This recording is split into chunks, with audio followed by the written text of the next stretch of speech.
Ligados e integrados. Realização Canal Rural. Oferecimento Seara. A qualidade vai te surpreender.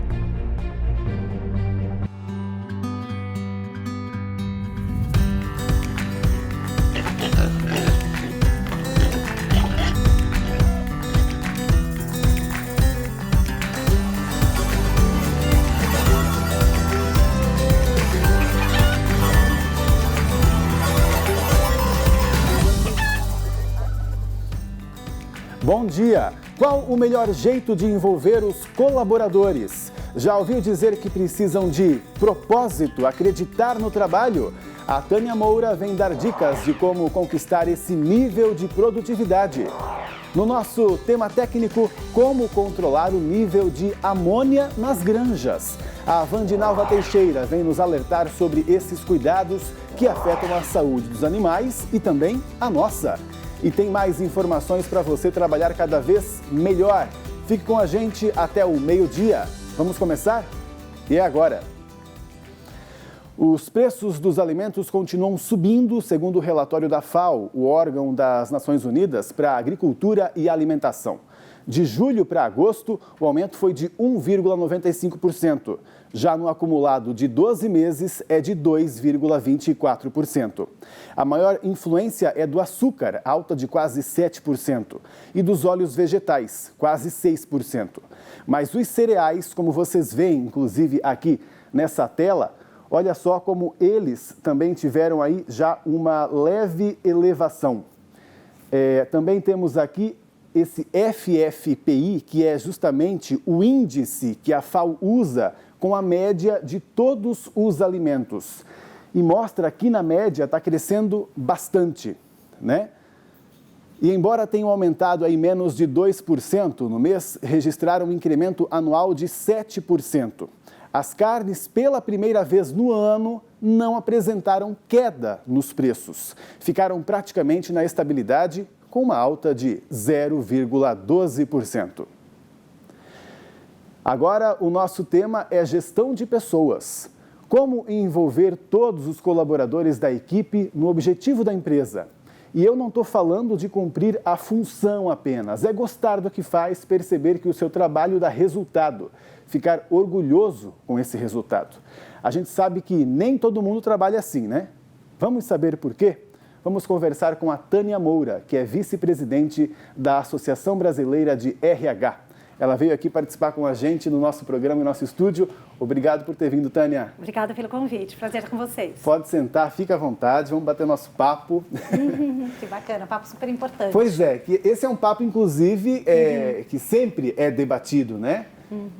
Quer dizer, eu quando era mais jovem até não ouvia tanto o trabalhar com propósito. A gente sempre viu os nossos pais, né, trabalharem porque precisavam ganhar dinheiro, fazer uma casa, pagar nossos estudos, né? E hoje em dia existe muito isso. Por que isso é importante, hein, Tânia? Olha, eu quero começar com uma frase filosófica, né? Ele já dizia que aquele que tem um porquê viver é capaz de qualquer como. Então, hoje em dia, as pessoas elas estão buscando uma causa, né? Elas querem trabalhar entendendo que a organização onde elas trabalham, o trabalho que elas fazem tem significado. As pessoas querem usar a sua criatividade, o seu potencial e não mais apenas fazer atividades repetitivas, rotineiras. Até porque agora, com a transformação digital, isso vai ser provavelmente a atividade das máquinas no futuro. Então, o ser humano quer colocar o seu talento, o seu potencial criativo para solucionar problemas reais e trabalhar, então, em empresas que têm uma causa em prol da sociedade.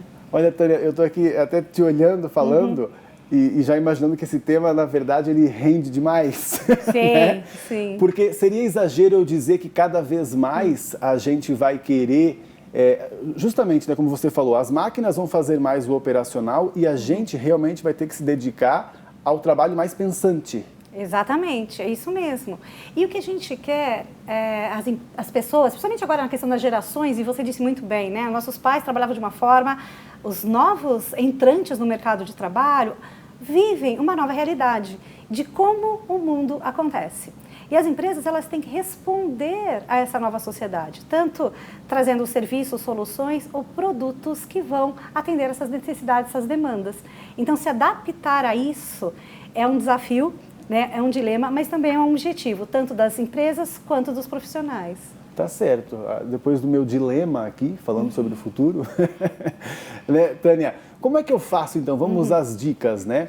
Eu até imagino, mas como eu faço para que num projeto eu envolva essa equipe para que ela sinta que o projeto também é dela?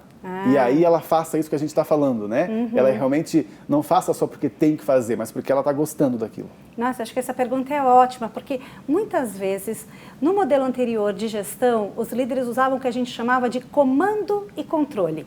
Faz porque eu estou mandando, faz porque eu sou chefe, né? Aquela famosa, né? Quem cala consente. Então, se tinha um estilo muito mais diretivo de gestão. Agora, uma forma nova de fazer gestão é muito mais envolvente. Então, dicas práticas. Compartilhe com as suas equipes os seus problemas, construa junto a solução para aquela determinada tarefa, para aquele determinado objetivo que a empresa tem. Ouça os colaboradores. A comunicação não pode ser mais só unilateral, ela tem que ser de mão dupla ou até coaxial, que a gente fala, porque hoje a comunicação vem de muitas frentes, né? Então, ouvir e respeitar essas diferentes opiniões é fundamental. A gente tem falado muito da diversidade, Pablo, e diversidade não só de gênero, de raça, de faixa etária, mas de opiniões também. Então, as pessoas se sentindo ouvidas nas suas diferentes opiniões se engajam mais. Então, é legal, mas não necessariamente que nos projetos se comece desde o início, né? Eu sinto muito isso em projetos, né? Eu tenho que pegar ele desde o início, porque daí eu sinto ele como um filho e vou levando ele, né? Pegar na metade do caminho nem sempre é bom, mas também dá para colocar alguém numa equipe que já está, né? Só que mesmo que, e isso aí é um desafio, acho, para o gestor, né? Mesmo que você não tenha muito tempo, seja corrido, é importante que você tenha esse tempo da discussão e de ouvir as opiniões, né? E não chegar dizendo, olha, tem que ser assim, gente, vamos lá. Gente, eu vou te falar uma coisa, é o que a gente chama de o longo caminho curto. Para alguns líderes, eles acham que é perder tempo. Mas, na verdade, quando você ouve a opinião, você engaja, as pessoas elas vão estar com você, porque todo mundo quer ser torcedor. Quando você pensa num time, você não paga para ser torcedor do Corinthians, Palmeiras, seja qual for seu time, você não é pago. Mas por que você vai lá e torce? Você se sente parte daquilo. Então, um colaborador, quando ele se sente parte e que a sua opinião, a sua torcida, ela é relevante, ele se porta diferente. Então, se você começar com um caminho investindo, valorizando, reconhecendo os colaboradores, com certeza o teu resultado é melhor. As empresas que já descobriram isso têm melhores resultados. Tá certo. Agora, vê se eu vou viajar muito aqui, hein, Tânia? Sabe por quê também? Quando a gente está naquela época que vai decidir o que vai fazer da vida, a gente também fica num outro dilema, que é fazer o que eu gosto, não é? E fazer o que dá dinheiro, ou, né, o que tem um bom mercado de trabalho. Né? Essa discussão, ela pode ser que esteja diminuindo justamente por isso, porque em qualquer situação, trabalho, eu posso ser envolvido e fazer o que eu gosto? Com certeza. E você trouxe um conceito que eu adoro. Os japoneses, eles têm um conceito que chama-se Ikigai. Eles têm a questão da longevidade muito forte. E o Ikigai, o propósito, ou a razão de ser, ela é definida pela junção de 4 fatores, você falou 2 deles, que é o que eu gosto de fazer, o que eu sou bom em fazer. Porque às vezes a gente gosta de fazer uma coisa, mas a gente não é tão bom. O que eu costumo falar é aquela questão, eu adoro cantar. Que tal aprender a cantar, né? Então, às vezes a gente está na empresa, a gente acha que é bom naquilo, às vezes não é. Então, tem que se estudar, se dedicar, se preparar para você ser bom. A terceira coisa é, o que eu estou fazendo? É o que o mundo precisa? É o que a empresa precisa? É o que o cliente precisa? Então, não adianta só fazer, né, o que eu gosto, aquilo que eu sou bom e aquilo que o outro precisa. E aí sim, como é que eu transformo isso, não só numa missão ou uma vocação, que são as coisas que eu falei até agora, mas numa profissão que me dê retorno financeiro. Então, o 4º elemento desse propósito é como é que eu sou remunerado por isso. As pessoas felizes geralmente são as que têm esses 4 fatores bem combinados. E você pode ver, Pablo, se alguém está insatisfeito dentro de uma organização, algum deles está faltando. Ou você faz um trabalho e você vê que as pessoas não gostam, não precisam, então você não está ajudando o outro. E nós nascemos para ajudar o outro. Olha que bonito isso e que profundo. Às vezes você está fazendo e não está sendo remunerado, porque talvez você ainda não está 100% pronto, porque você ainda não sabe vender o seu trabalho, porque você ainda não sabe valorizar como aquela tarefa pode ser reconhecida financeiramente também. Então, minha dica é, procura entender os 4 e o autoconhecimento é sempre o melhor caminho. Lembra pra gente, resume os 4 então, até para o pessoal gestor de casa já ficar, anotar, quem sabe, hein? O que você ama fazer, o que você faz muito bem feito, o que o outro precisa e o que você pode ser remunerado por aquilo que você faz. E qualquer projeto que eu tenha, tem como eu envolver as pessoas? Tem, sempre tem. E aí nós, na área de recursos humanos, ajudamos muito a trazer estratégias. Eu tenho dado muita mentoria para líderes para fazer isso. Porque a mudança de mindset é importante, né? Ainda mais agora no momento, e aí isso eu acho que é super importante falar. A pandemia trouxe para as pessoas muito desconforto, muita instabilidade. Então, emocionalmente, tem muita gente que está instável. E a gente tem que entender que isso não é problema de um ou de outro, o mundo inteiro está assim. Então, desenvolver estratégias de engajamento de pessoas é fundamental. A gente tem dado muita mentoria, muitos cursos, muito trabalho de conscientização e mudança desse mindset, dessa mentalidade, para fazer de verdade o trabalho ter um propósito e que haja significado e resultado. E no final, o que a gente quer é que todo mundo tenha ali, né, os seus resultados esperados, sejam individuais, organizacionais e para a sociedade. Como até desculpa se eu vou acabar puxando até para outros temas, mas é que esse é atual, né? Fazer isso quando o trabalho está como agora para muita gente, à distância. Isso tem sido assim um desafio para todo mundo. O brasileiro gosta muito de contato, né, Paulo? A gente é muito caloroso, a maior parte, claro, não estou aqui rotulando, mas a gente gosta. A gente gosta do ar livre, para a questão da temperatura, né, do ambiente, a gente está muito acostumado. A gente não é muito corporativista, né? A gente conversa mesmo, dá risada com os colegas de trabalho, né? Sai para almoçar, né? O brasileiro tem essa coisa mais informal nas relações, né? A gente gosta de pegar. Então, agora que a gente não pode ter o contato físico, agora que a gente está à distância, a gente tem percebido uma coisa bem interessante. Por um lado, a gente ganhou tempo. Né? Principalmente nas grandes metrópoles, a gente não tem mais a questão do distanciamento, do deslocamento. Então, assim, não tem trânsito quando você está fazendo as suas atividades online. Então, a gente ganhou tempo de deslocamento. Né? Antes você tinha uma reunião que começava, sei lá, das 9 às 10, a próxima, até você chegar, você passava no cafezinho, você mudava de andar ou até mesmo você pegava um carro, um transporte para ir até a tua próxima reunião. Hoje em dia, não. Das 9 às 10 você terminou uma reunião e em um clique você já está na próxima reunião virtual. Então, a gente ganha tempo. Por outro lado, tem uma coisa bem interessante na questão também à distância. A nossa forma de comunicar é diferente. Porque o brasileiro, com essa coisa de falar com as mãos, a gente observa e lê o outro a partir também da sua questão corporal. Então, a gente percebe as emoções, se ele está bravo, irritado, né, a perna tremendo, quando a gente está no contato físico pessoal. Online, geralmente, a gente só vê, né, da cintura para cima. Então, eu não consigo observar muito como é que estão as mãos ou como estão as pernas. A minha percepção de contexto, ela é mais limitada. Então, a minha leitura da emoção do outro, ela é mais restrita. Então, isso também é uma coisa que mudou muito. Eu tenho que aprender a fazer leituras de forma diferente. E, nesse sentido, as nossas conversas, sabe como ficaram? É bem interessante. Mais horizontais e mais respeitosas no seguinte sentido. A gente interrompe menos o outro. Porque o brasileiro começa a falar, o outro vai, não é um pouco assim? Sim, é.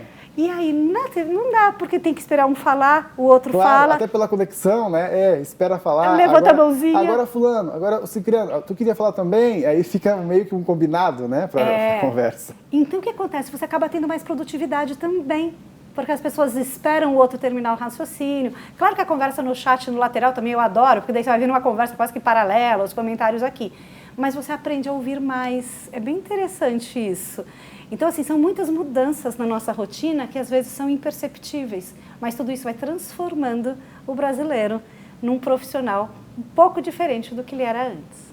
Muito legal, Tânia, você ter vindo, viu? Que legal. O nosso papo sempre muito legal, né? Sim. É sempre muito bem-vinda, venha sempre. Muito obrigada pelo convite, um prazer estar com vocês e olha, muito sucesso para todo mundo aqui passar por essa fase, né, de forma mais estruturada, buscando sempre o melhor. Sucesso para vocês. Vamos passar firmes. Sim. Agora a gente faz então um intervalo, depois tem o nosso tema técnico com dicas de manejo, hein? Para você aí de casa. Fique com a gente.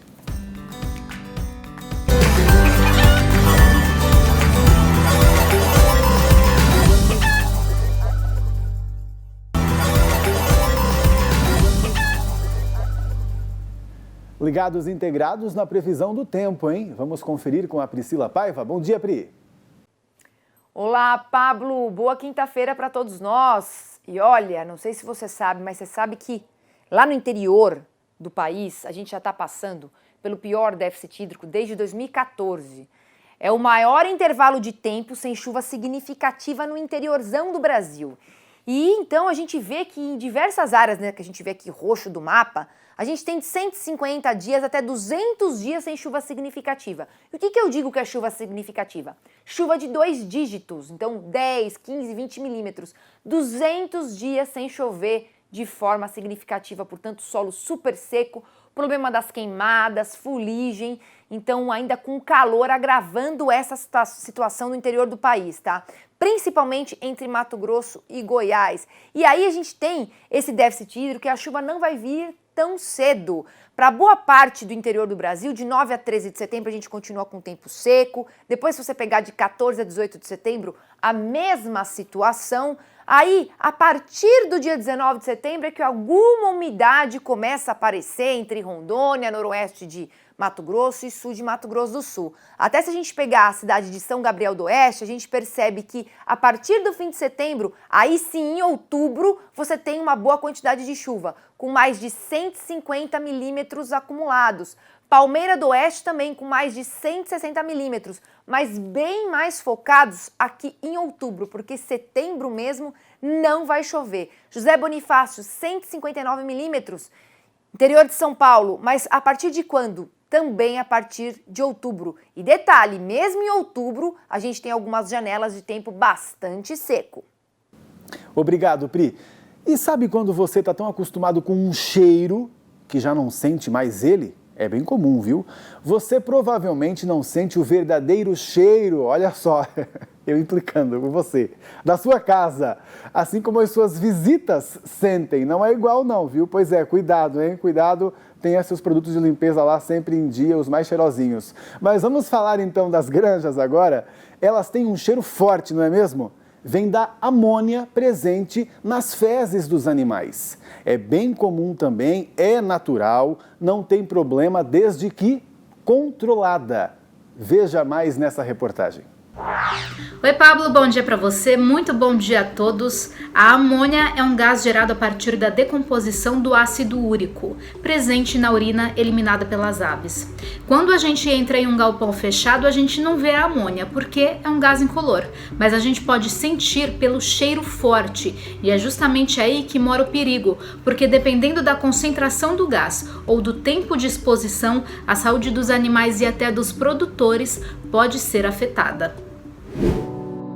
Níveis de amônia em torno de 50 ppm causam perdas no desempenho das aves, mas há pesquisadores que afirmam que níveis de 25 ppm já trazem danos significativos. O excesso de amônia pode comprometer as vias respiratórias das aves, facilitando a entrada de bactérias e aumentando as chances das aves adquirirem doenças, como a bronquite. Também é possível identificar irritação das mucosas dos olhos.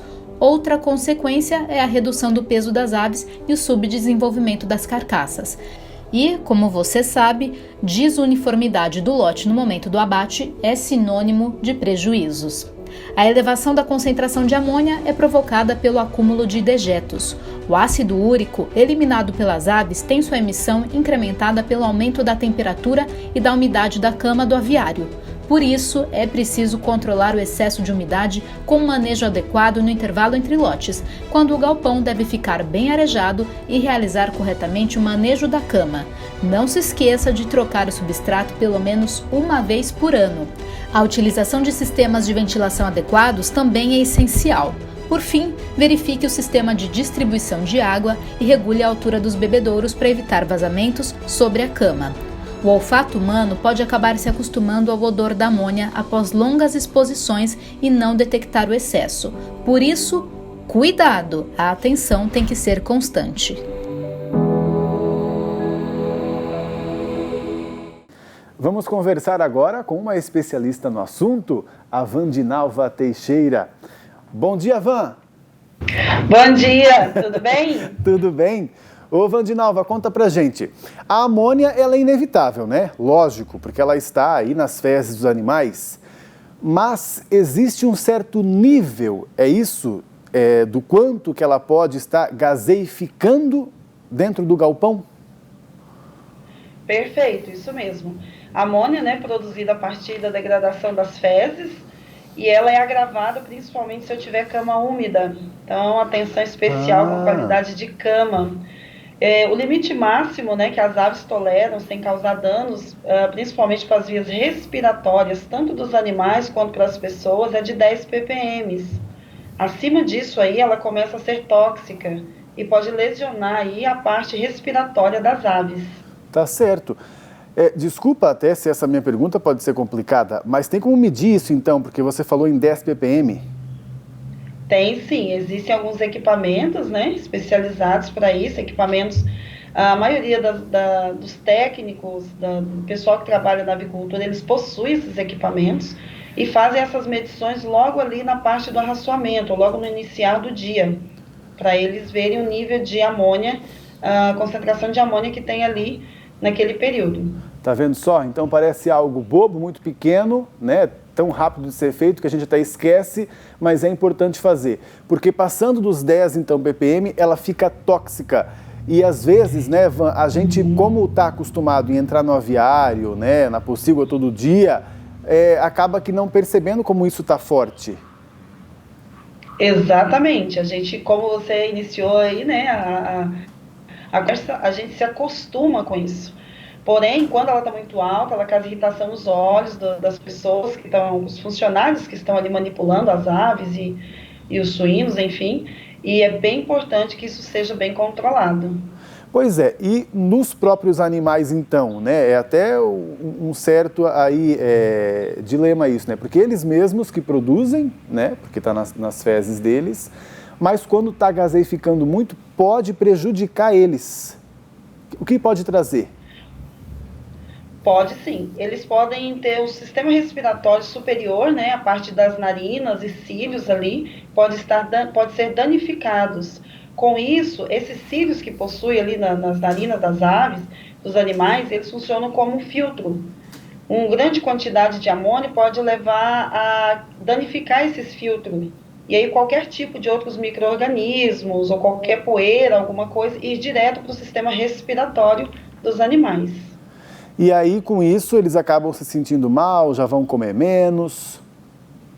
Isso, eles causam um mal-estar, né? Se o micro-organismo for patogênico, pode causar algum tipo de doença, né? Ele pode ficar, ao invés de comer e beber água, ele pode ficar espirrando ali, né? Tentando se livrar daquela partícula indesejada que entrou no sistema respiratório dele. Tá certo, então. Então, viu só como é importante ficar de olho aí nesse algo tão pequeno, mas que pode causar um problema tão grande, né, Van? Obrigado pela sua participação. Isso mesmo. Foi nada, um abraço. Um abraço, até mais, bom trabalho aí. E na noite de terça-feira, teve uma live solidária da Prefeitura de Mafra, cidade catarinense que fica perto da minha, e que tradicionalmente nessa época do ano também faz uma festa para celebrar as etnias que migraram para aquela região. Esse ano teve uma surpresa por lá, que tem tudo a ver com o nosso setor, em um grande investimento, olha só.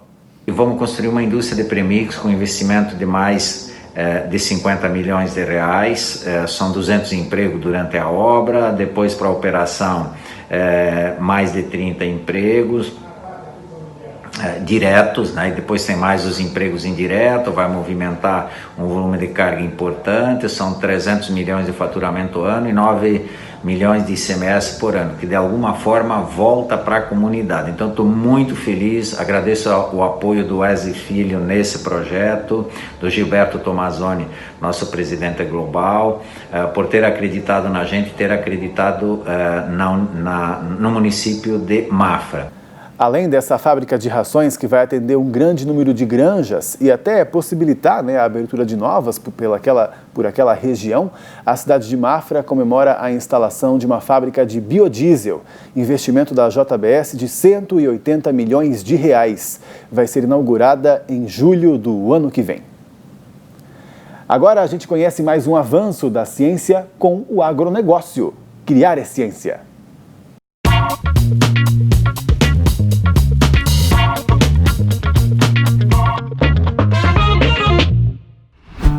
O setor de proteína animal é muito eficiente, não desperdiça nada, nada mesmo. Não tô falando só da carne. Talvez você nem perceba que alguns produtos que utiliza no dia a dia têm em sua composição insumos de origem animal. É o caso de cosméticos como os shampoos, cremes e hidratantes.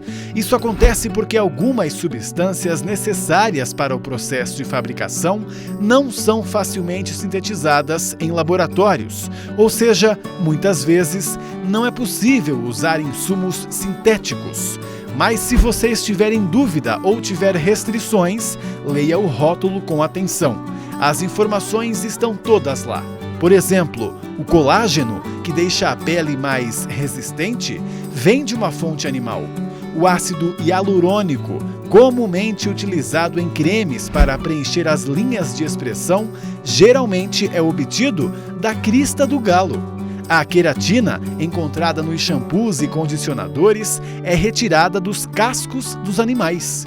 O uso desses produtos é uma boa definição da produção sustentável, já que a utilização das substâncias de origem animal evita o uso excessivo de produtos químicos, gerando menos rejeitos no processo de fabricação.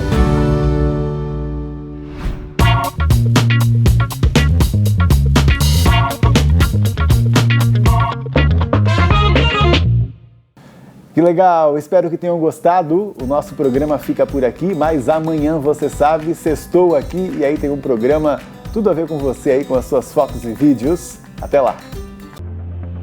Ligados e integrados. Realização Canal Rural. Oferecimento Seara. A qualidade vai te surpreender.